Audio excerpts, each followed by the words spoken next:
It was marketed as a routine public forum on federal oversight. One of those high-profile Judiciary Panel specials aired in prime time, hosted by the network under the title Restoring Trust, Government, Justice, and Transparency in 2025. But everyone watching knew exactly what it was. A trap. The real headline: FBI Director Kash Patel faces Judge Gerald Langford, live. Langford, a Clinton-era federal judge and a media darling on the East Coast Circuit, had built a reputation as a firebrand defender of democratic institutions. Privately, insiders called him a partisan relic, one who hated that Kash Patel had gone from Trump-era outsider to the most powerful law enforcement figure in the country. And tonight, Langford wanted to humiliate him on air in front of millions. Kash Patel, newly confirmed director of the FBI, knew it, and he walked into the studio unbothered. No team, no lawyer, no handler in his ear. Just a black tie, white shirt, and a quiet stack of folders under his arm. The moment he stepped on stage, the tension snapped tight.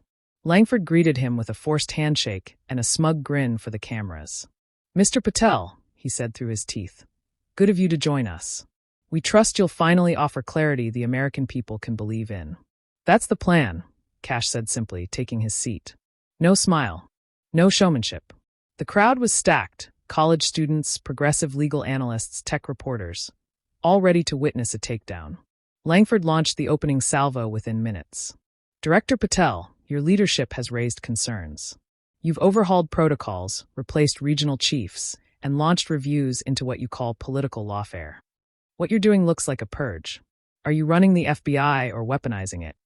Gasps from the audience. Cameras zoomed in. Producers whispered to anchors. They expected Patel to stutter, backpedal, soften. But Kash didn't blink. He opened the top folder.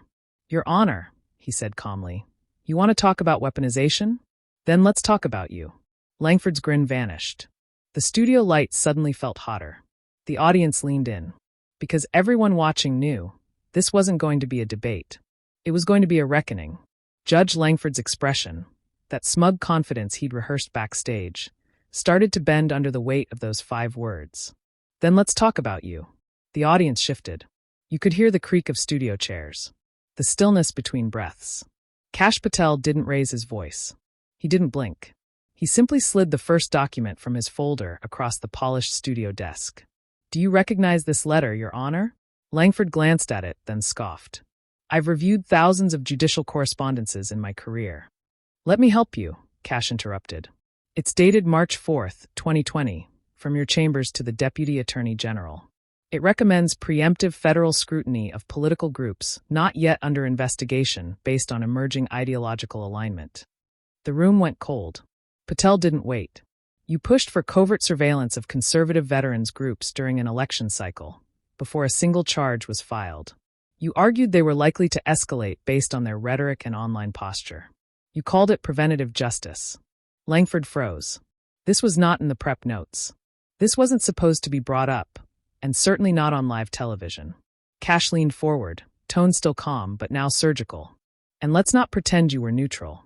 You were advising DOJ brass while presiding over cases tied to the very policies you endorsed." He tapped the document once. "That's not oversight. That's political engineering in a robe." Langford shifted in his chair. His throat moved. He grabbed for his water like a man climbing out of quicksand. But Kash wasn't finished. He pulled out the second page. "This is a campaign donation, dated 6 months prior, from your family trust to a super PAC running attack ads against former administration officials. It's registered under your wife's name. Same address." Langford flinched. A producer behind the camera audibly cursed. "You smeared people for politicizing justice while writing checks to fuel it." The audience was stunned. Not a sound. Not a cough. Just wide eyes. Kash looked directly into the lens. "Now, if the people watching want to know why I'm reforming the Bureau from the top down, this is it. Because we let people in black robes run politics from the shadows. I'm not purging the system, Your Honor. I'm flushing it out."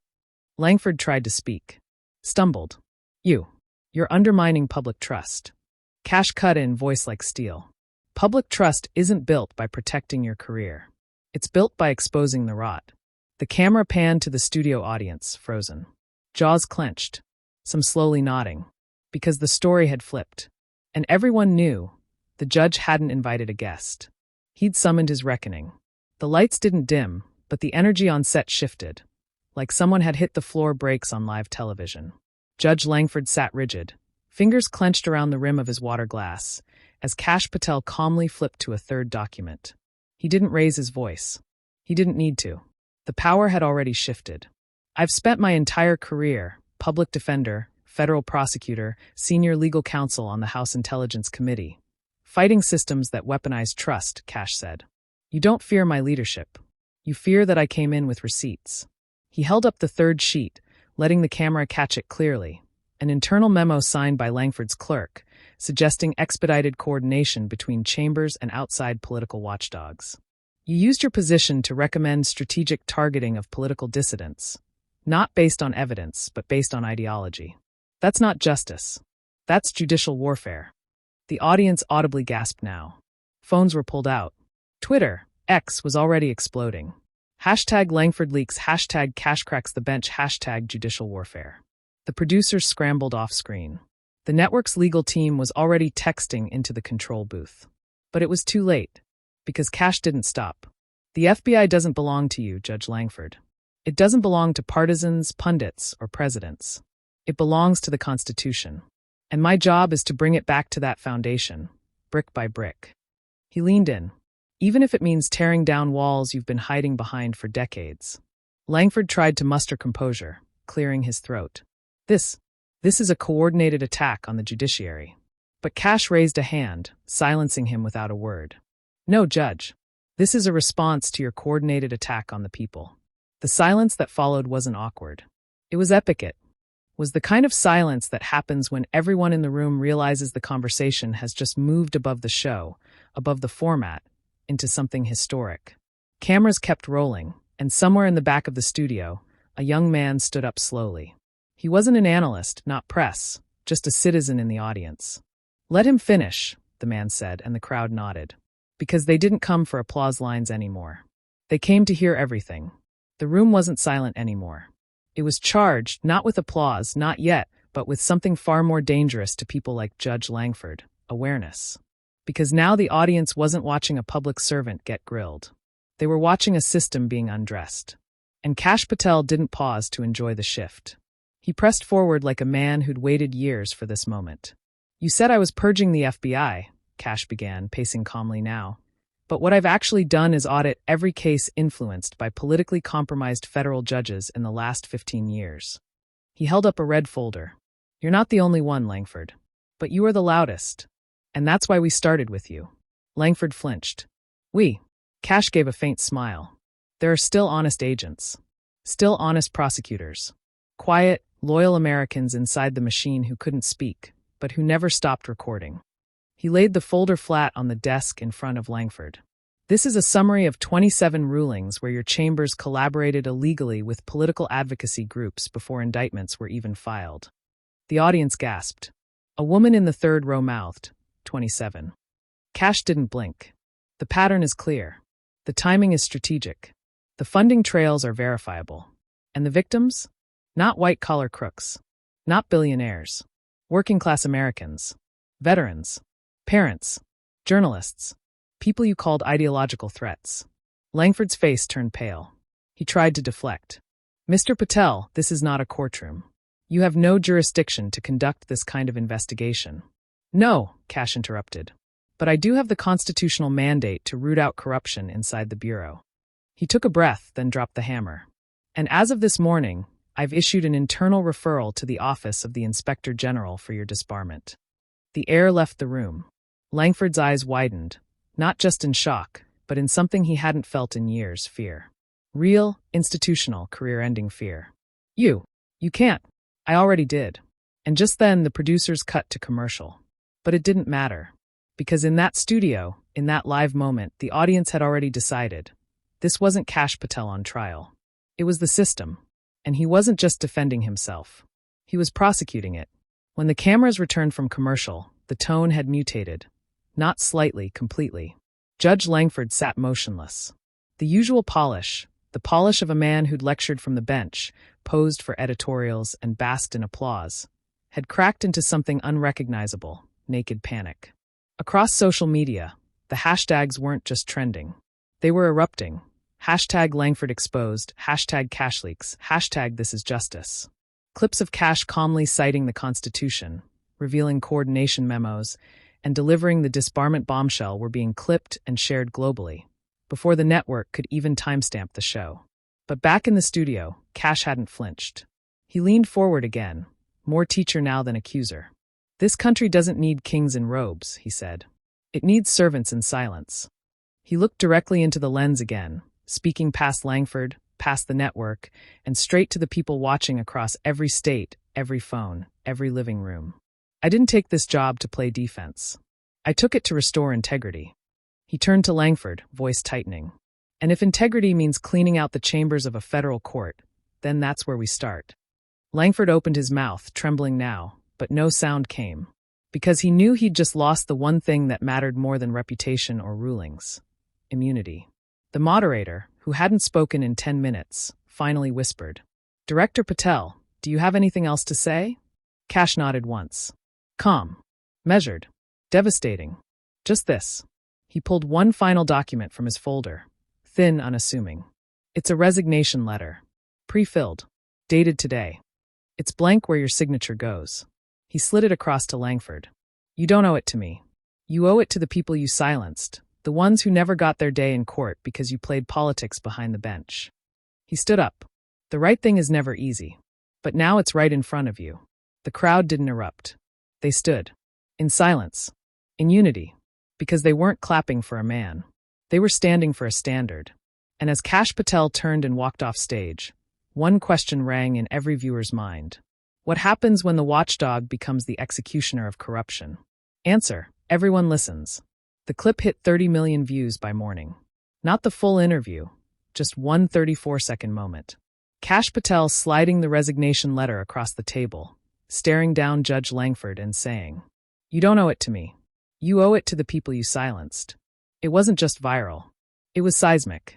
Media outlets on both sides were forced to cover it, not because they wanted to, but because the people were already doing it for them.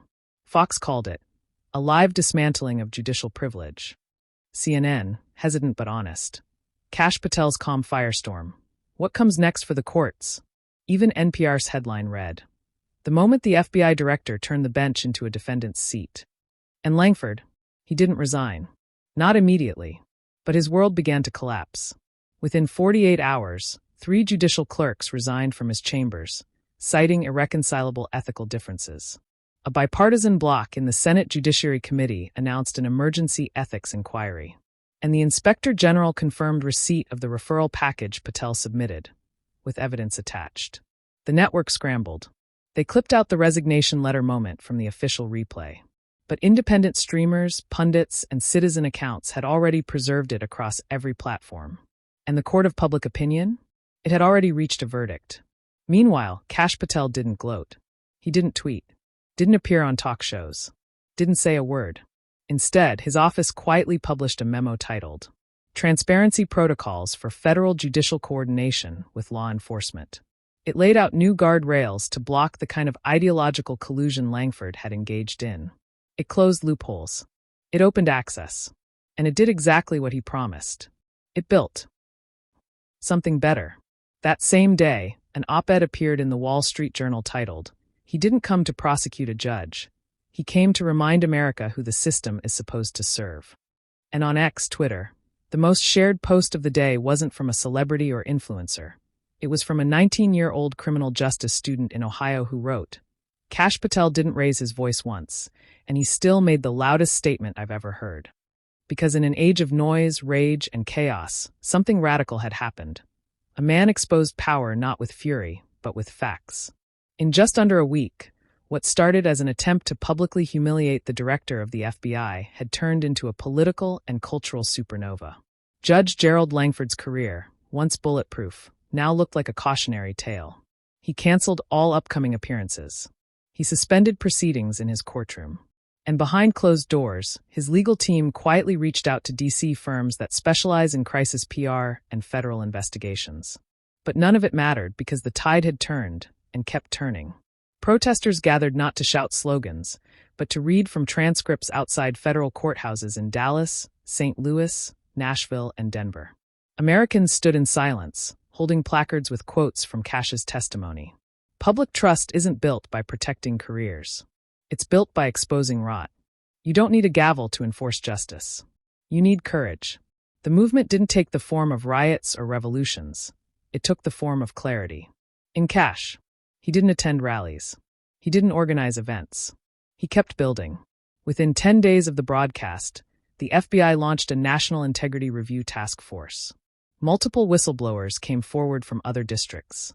And 2 previously buried cases involving suppressed political evidence were reopened under Kash's direct order.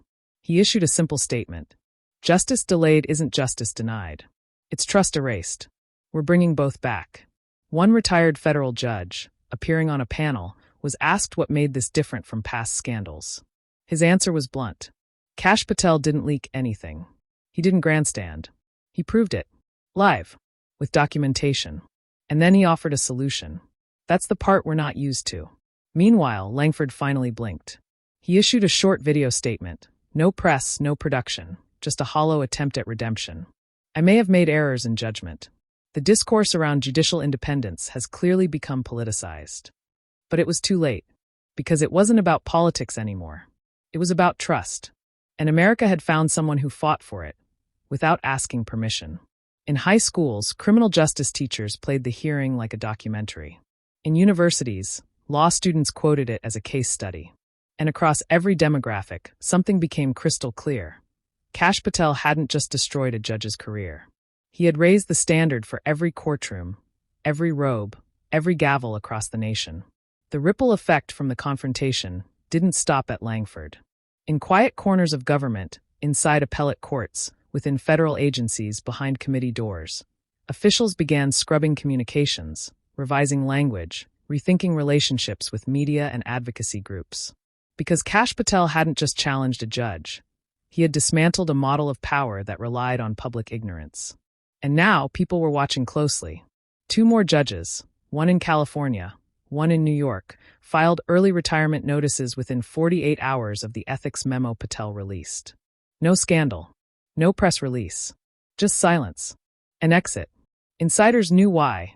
The review protocols Kash had implemented were pulling back the curtain on decades of back-channel collaboration, undisclosed PAC ties, quiet political consulting, activist coordination disguised as expert review. And unlike every other federal effort before it, this one had teeth. Because Kash wasn't grandstanding for a headline. He was building a paper trail.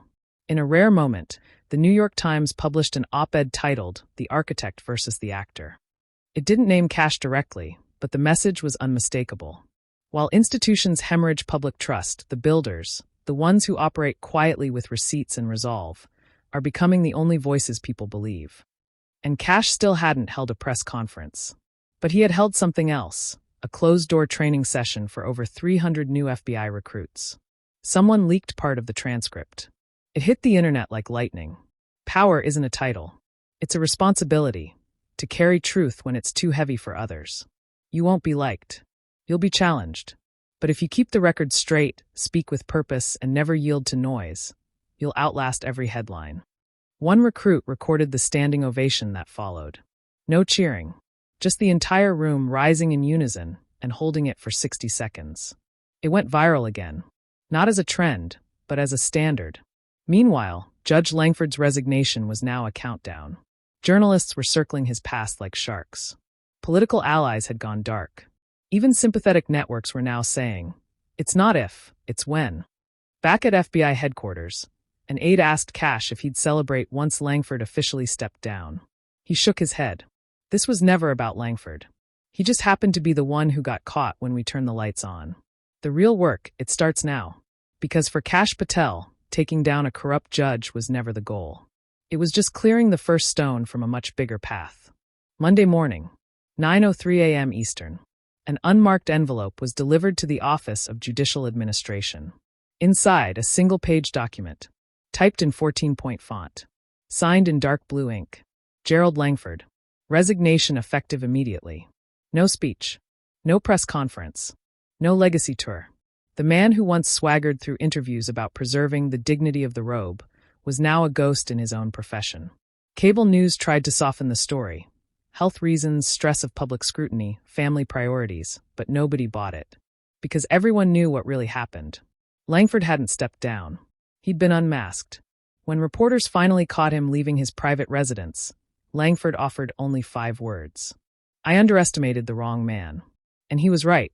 Back at FBI headquarters, Kash Patel was in his office by 6 a.m. No entourage. No PR team. He refused interviews. Turned down every Sunday show. Ignored 6 offers for exclusive profiles, including one from 60 Minutes.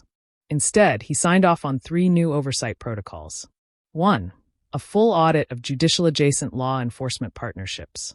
2. Mandatory transparency clauses in federal surveillance coordination. 3. An open-access database cataloging all non-disclosed judicial donations linked to law. Enforcement activity. No applause. No podium. Just the quiet thud of paperwork hitting desks across D.C. By noon, newspapers had stopped calling it a political episode. They called it a standard reset. The DOJ didn't scare Langford into resignation. The truth did. And Patel delivered it with surgical calm. The Washington Standard. What makes him terrifying to the old guard is that he doesn't bluff. He builds. The Federalist. That same afternoon, a viral video began making rounds. It wasn't Kash speaking.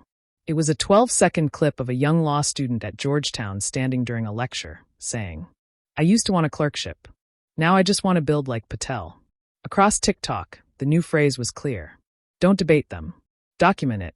And in homes, offices, precincts, and courtrooms around the country, people left, right, independent, were saying something out loud they hadn't said in years. Maybe we finally got someone at the top who actually works for us. Because in a world full of handlers, speakers, and pretenders, a builder had walked in and made the system flinch. The following week, Congress held a closed-door meeting about the state of the judiciary and law enforcement trust. No cameras, no sound bites, but one senator, leaking anonymously, summed it up like this. Everyone in that room knew the Patel moment changed the rules. We're not governing the same country we were 2 weeks ago. Back at FBI headquarters, Kash Patel was already 12 steps ahead. He authorized the creation of a permanent division, Office of Judicial Integrity Liaison, a unit that would monitor, review, and document federal judges' coordination with investigative agencies. Not to target them, but to make sure no one would ever again do what Langford had done in the dark behind sealed doors, using the law as a weapon against dissent. Outside the Beltway, Kash's name was now being whispered in a way no FBI directors ever had been. Not political, not performative, just real.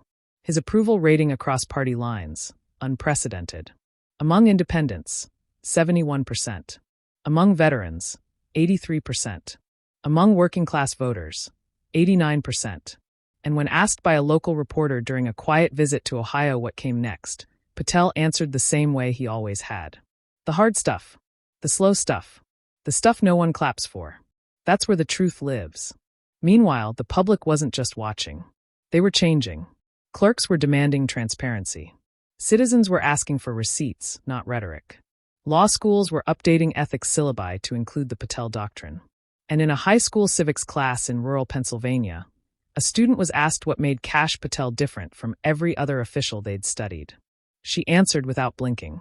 Because when they tried to put him on trial, he put the whole system on the stand instead. Later that month, a bipartisan resolution passed 97-2 in the Senate. It wasn't a law. It wasn't a proclamation. It was just a simple sentence. The integrity of justice begins with the courage to confront it. Underneath, Director Kash Patel, April 2025. No statues. No parade. Just the quiet reshaping of how power would be handled in America moving forward. Because in the end, Kash Patel didn't need to shout, spin, or campaign. He just walked into a room full of cameras and made the whole system blink.